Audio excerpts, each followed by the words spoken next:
in hospital? For now, yes. Yeah. But as I said, once I've built myself up a bit more, I can either go up the ladder, so become a band A, or lead pharmacist in a specialty I choose to be in, or I can consider a cross sector such as the primary care, which is also something I'm equally interested in. Okay, great, but perhaps not community. Not sure. Probably not. Okay, no worries. That's great. But I don't mind doing locum shifts, so yeah, but not on a day-to-day basis. Right. Okay. That's yeah. helpful. Okay. So, in terms of your diploma again, then has it helped you kind of plan your next steps, whether that be around your own professional development or your career progression? Sorry, I quite didn't catch that. Do you think the diploma, so by doing the diploma, do you think that has helped you plan your next steps in terms of career progression or even your own professional development? Good question. I haven't really thought about it. Not yet. I don't think so. I mean, it's just diploma. I'm glad I'm doing it. It's just helping me a lot, but I don't think it has had any impact on what I want to be or where I want to be in the next 5 years yet. Or it could change in the next couple of months if I come across something that through the diploma. Yeah, but nothing that I can think of. I don't think it has had an impact on my views. Okay, great. No, I'm just interested to know whether it has really. And then I guess thinking a bit more broadly around professional development. So, how important is professional development for you? I think it's quite relevant to a professional because, especially in your early careers, because you have just done your years of training and as an undergraduate, and then you've had your pre-reg, and you're starting yourself as a junior pharmacist, and it's easy to make mistakes. I mean, we are all human beings. We all make mistakes, and without mistakes, we can't learn.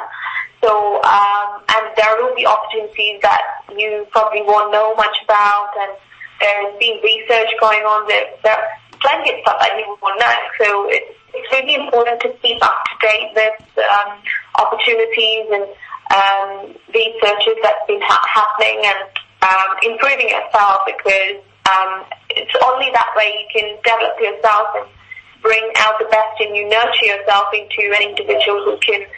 And it's impossible to know everything. It's just there's so much things going on, and I don't think any one person can learn so much on different things. But when you start, I think, continuing professional development, doing CPDs, seeking for more opportunities and events that you can go to would be a stepping stone to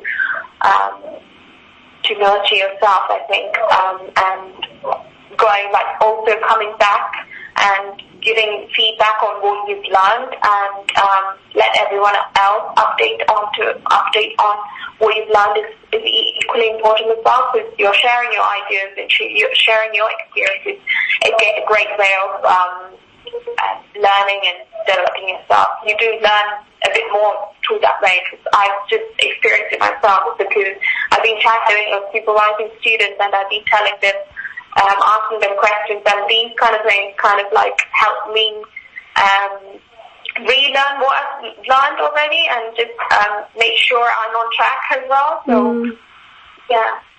Okay, that's really helpful.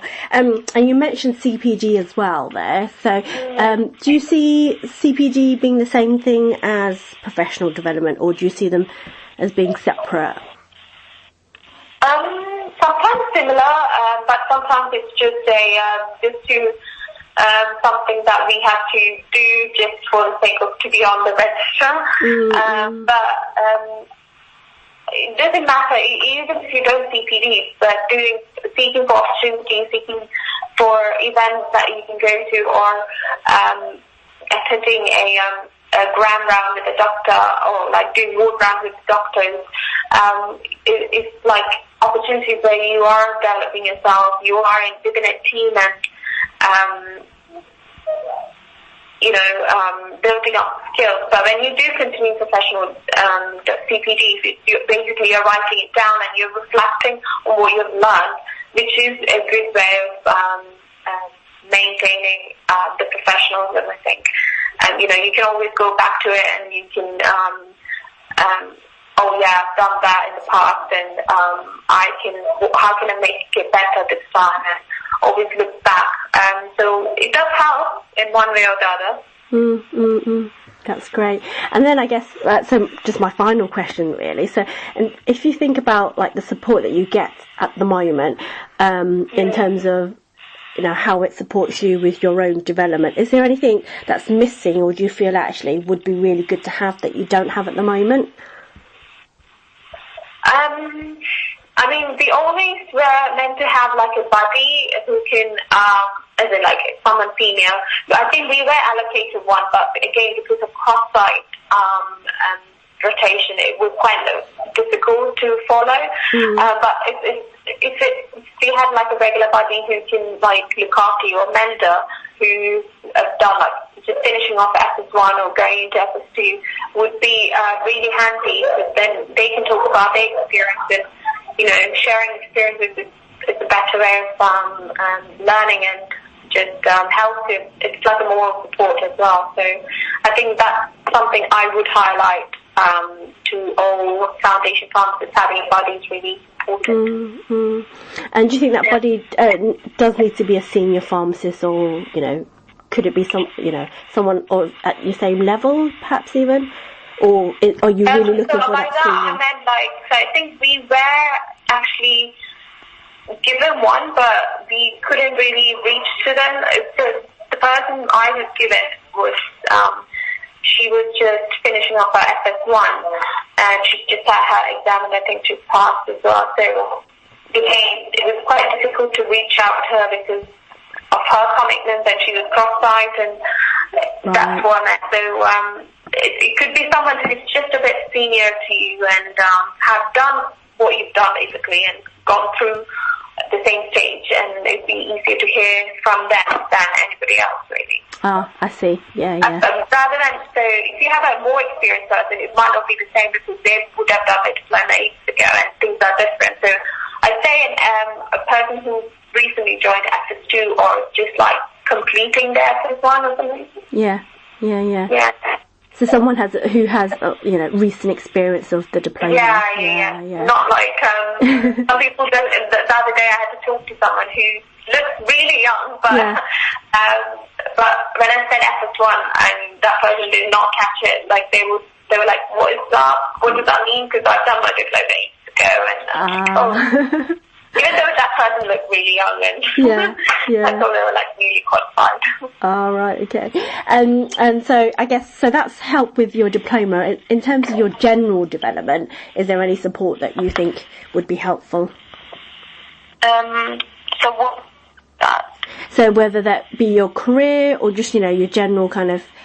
So is there someone like I look up to, or something like that? Yeah, or any support. So it might not be person specific. Could be anything that you think is missing in terms of like external support from organisations, or like resources, or courses, or stuff like that.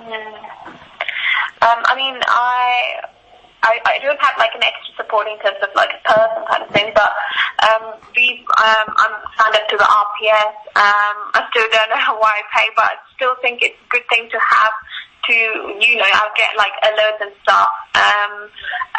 CPP training packages, which is always good. Again, it's about time management, going back onto them and just revisiting things that I'm unsure about. GPHC itself is a great support. Every time if there's something I'm not aware of, or I'm not sure about, I can always go back and talk to them. And what else is there? I think we have a good Band 6 group as well, so we can always talk to each other about any concerns that we may have, even about the diploma